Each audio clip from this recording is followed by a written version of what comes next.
Agora, Galo, Flamengo, Grêmio e Bahia estão nessa disputa ainda, né? Por essas 3 últimas vagas para o G4, que vai direto para a Libertadores, para a fase de grupos, e vale 2,5 milhões de reais a mais em premiação, além daquela folga no calendário, já que a pré-Libertadores tem jogo decisivo já em fevereiro, enquanto a fase de grupos só em abril. É muita coisa em jogo. Agora, para o Flamengo está muito difícil sair do G4, Perrone, porque tem que empatar com o São Paulo, o Grêmio ganhar do Fluminense e o Botafogo ganhar do Inter. E aí, com isso, o planejamento do Flamengo já começou para 2024, como escreveu hoje no UOL o Rodrigo Matos, dizendo que a diretoria terá 200 milhões de reais para contratar reforços. Imagina o que dá para contratar com essa grana, Perrone, se a diretoria fizer um planejamento interessante, né? Pois é, então assim, eu já falei aqui várias vezes, né, que eu acho que o Flamengo, muitas vezes ele se comporta como uma criança na loja de brinquedo, vai pegando brinquedo, pega, coloca no carrinho, os pais tem que se virar para comprar, e aí chega em casa, muito brinquedo ele acaba não usando e tal, e fica jogado ali.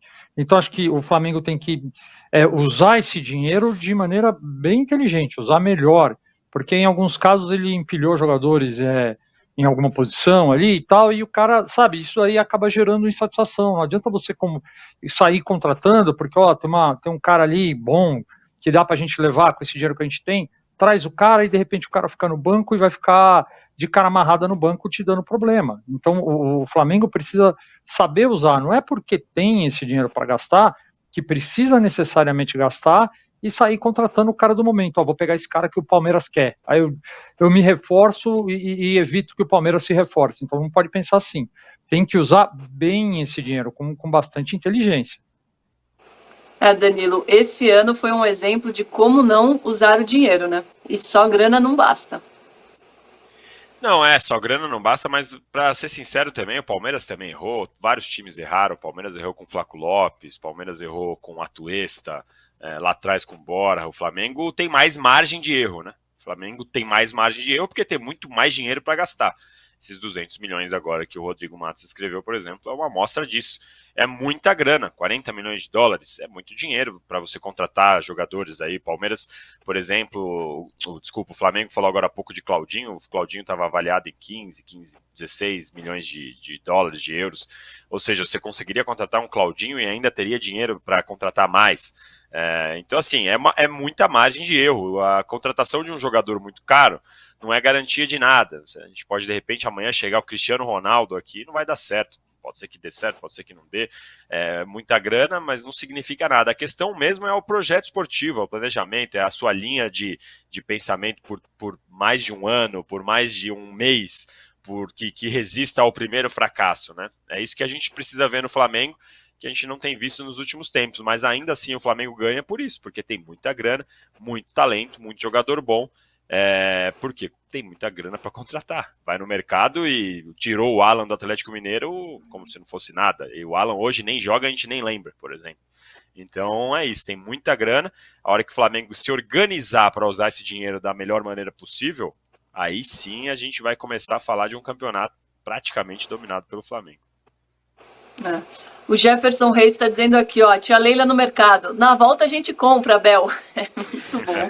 E temos mais um superchat que eu deixei passar. Desculpa, Thiago Assis, muito obrigada. Ele diz o seguinte, tem palmeirense que acredita até hoje que a jogada do gol do Daverson foi treinada durante a semana para o Andrés escorregar.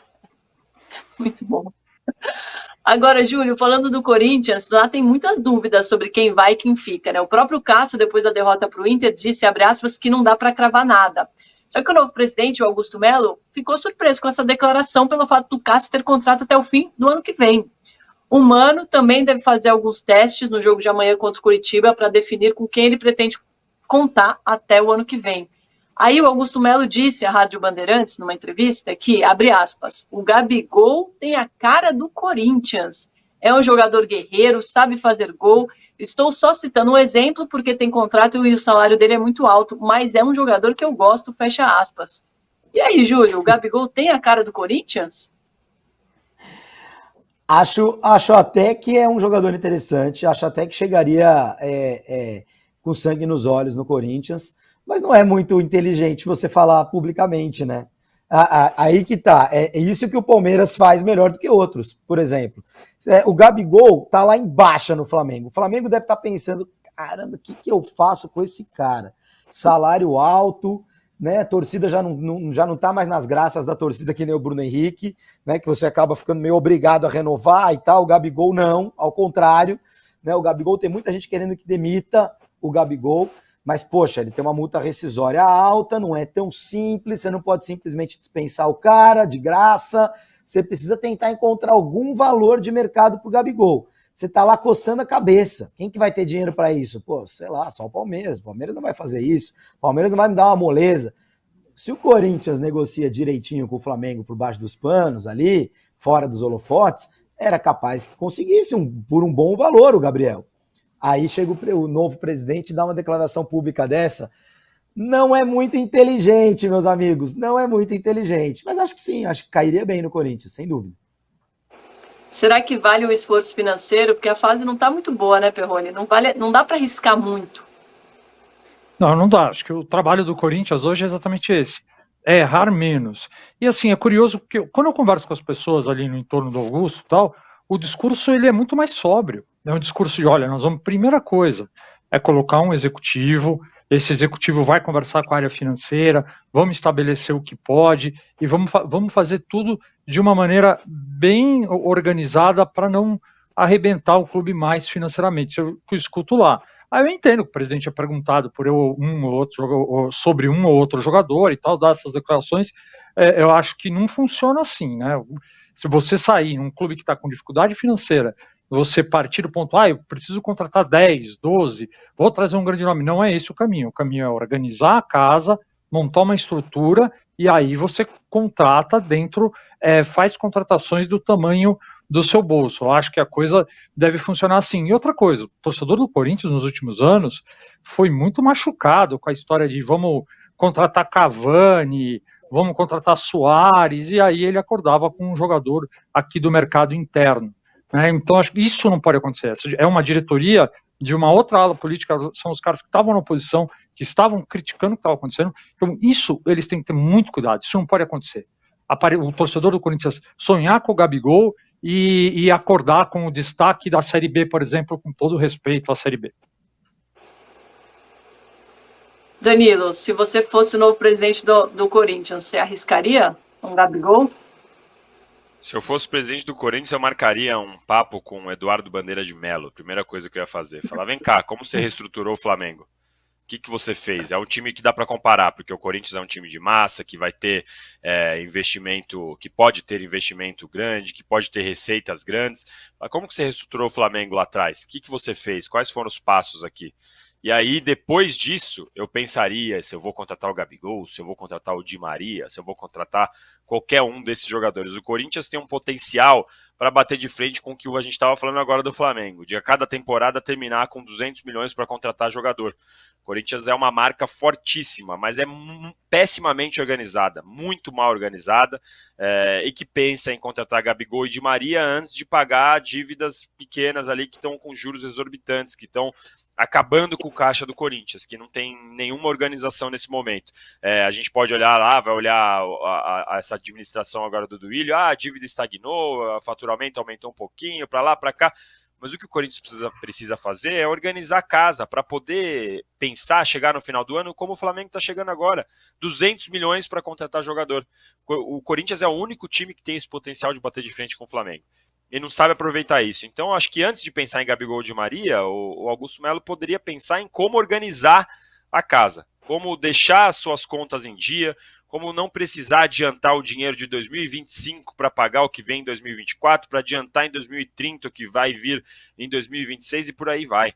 Tem que fazer de um jeito que o seu caixa, que a sua administração seja sustentável e que, obviamente, nunca vai ter só acerto. Mais uma vez eu falo, não existe. Mesmo que você seja o mais rico do país, você não vai ter uma garantia de contratar só jogador bom e que todos os seus jogadores vão bem e que você vai ganhar tudo. Não, mas você consegue sempre estar nas cabeças disputando tudo. O Corinthians tem esse potencial, precisa se organizar. Não dá para ter um time que tem 7 jogadores acima dos 40 anos, 20 jogadores da base que não tem nenhuma experiência, um elenco completamente mal montado. Não.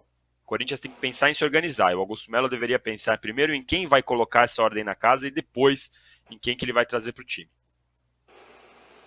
Temos mais um superchat, muito obrigada, do Paulo Fernandes Júnior. Ele diz aqui, ó, dispensar um jogador como o Gabigol por causa de uma temporada ruim seria uma estupidez. O estilo do jogo baseado em pontas do Vitor Pereira e do São Paulo não favoreceu e, para piorar, ele estava jogando lesionado. E aí, Júlio, será que o Flamengo deve mantê-lo? Então, o único problema disso aí, essa é uma boa discussão, tá? Não estou aqui falando que o Gabigol está morto, muito pelo contrário. Mas você está numa situação de mais um ano de contrato. Então, ou você renova o Gabigol, tem 3 opções. Ou você renova o Gabigol, ou você fica com ele por um ano, pagando o alto salário dele, talvez seja utilizado, talvez não, e aí vai sair de graça, né? Ou ele vai sair de graça, daqui 6 meses ele já vai assinar um pré-contrato com alguém, independente do que você queira ou não queira, né? Então, na situação do Flamengo é muito difícil ficar sem fazer nada. É muito difícil ficar sem fazer nada. O ideal para o Flamengo, na minha opinião, é tentar vender o Gabigol. Principalmente porque está claríssimo, independente do Gabigol ter razão, não ter razão, do que o nosso amigo do Superchat falou ou não, eu não estou concordando nem discordando dele. Mas o fato é que a gente não sente que o Tite gosta do Gabigol. Seja da pessoa, seja do jogador. Seja das duas coisas juntas. Seja da atitude, como profissional, enfim. Porque o Tite não convocava muito o Gabigol. Chegou a convocar uma vez ou outra, mas com muita pressão popular na seleção brasileira, quando o Gabigol estava voando e era, de longe, o melhor jogador do futebol brasileiro. Então ele até era convocado, mas não tinha as devidas chances na seleção. E agora, quando chegou no Flamengo, virou banco sem ressalvas, né? Sem muitas dúvidas. É a quinta, sexta opção do ataque do Flamengo. Então, desculpa, Danilo, que foi? Não, eu falei, continuou o banco, é porque ele já era banco antes do Tite chegar, né? Isso, mas era aquela coisa de você, às vezes jogava ele, às vezes o Pedro. De fato, os antecessores do Tite tiveram a coragem, digamos, de já tirar o Gabigol do time em alguns momentos. E o Tite manteve a decisão e tá claro hoje, não tem dúvida, né? Hoje tá claro que o Gabigol é reservaço no Flamengo. Então, não tem nenhuma perspectiva de que isso vai mudar nesse ano de Tite. Acho difícil que o Gabigol tenha espaço. A probabilidade maior, quer dizer, ou você vai renovar com um jogador que o teu treinador não vai usar, gastando bastante, e fica talvez com problema no vestiário, ou você vai deixá-lo sair de graça. Eu acho que essas duas opções são ruins para o Flamengo. O ideal seria encontrar uma saída para o Gabigol que dê alguma entrada de dinheiro para os cofres do clube. Reone, você concorda que o melhor seria vendê-lo?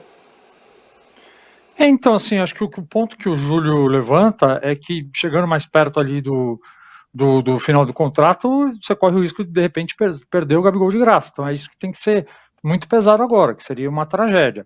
Mas, assim, eu sempre acho que quando você tem um cara da qualidade do Gabigol, é a obrigação do teu treinador, da tua comissão técnica, deixar esse cara em boas condições e transformar esse cara num cara muito produtivo para o elenco. E aí você vai bater naquela coisa da estrutura que o Flamengo montou ali, que tem muito jogador para ataque. Então, assim, é todo um trabalho, eu vejo ali, de encaixe, né, de sentir o mercado, quanto o mercado pagaria nele, de sentir o Tite, o quanto o Tite consegue evoluir. É um trabalho complexo, exige bons profissionais, assim, para o Flamengo conseguir resolver bem essa questão. O seu xará, Danilo, só que o Pires, está falando aqui que ele cairia bem no Palmeiras com a saída do Endrick. Depende, se for o Gabigol de 2019, 2020, 2021, enfim, aquele Gabigol que era decisivo, depende de como vem, depende de como vai jogar. Ele é um jogador que já se mostrou muito decisivo em vários momentos, mas mais uma vez eu repito, né? É um jogador que lida mal quando ele não é aproveitado, lida mal com as fases baixas que ele vive. Isso acontece agora no Flamengo, quando, por exemplo, ele nem veste o uniforme direito, a gente sabe que ele fica ali no banco com aquela cara de poucos amigos. Isso já aconteceu na seleção brasileira de base, na seleção brasileira principal, na Inter de Milão, no Benfica, em todos os lugares que ele passa e que ele não é o titular e que ele não é aproveitado da maneira que ele imagina, ele lida mal. E um jogador, ainda mais no elenco como o do Flamengo, precisa estar preparado para ficar no banco do reserva. Não precisa aceitar aceitaram no sentido de, beleza, vou ficar aqui e já era. Não, tem que treinar, tem que mostrar, tem que querer sair dali. Mas precisa entender que o treinador pode ter essa opção. E o Gabigol lida mal com as fases baixas dele. Se ele for pro Palmeiras, se ele fosse, né, como esse nosso amigo brincou aí no chat, pro lugar do Endrick, ele teria que entender que o Abel eventualmente pode colocá-lo no banco de reservas também. Enfim, o Gabigol já mostrou que é um grande jogador, mas ele precisa entender melhor como lidar com essa fase baixa. Precisa sentar ali de frente pro espelho e falar, e aí, vamos entender melhor como funciona aqui quando não tá numa fase boa. Ó, o Capitão Luffy falando, Gabigol no Palmeiras tá repreendido, em nome de Jesus. Jailson de Andrade. A marra do Abel seria nitroglicerina pura. Muito bom. E aí o Dreno Lopes, muito sensato, diz aqui, ó, mas aí o clube faz uma administração pés no chão e vocês cobram reforços a todo custo. Fica aí esse belíssimo puxão de orelha. Assim. Qual?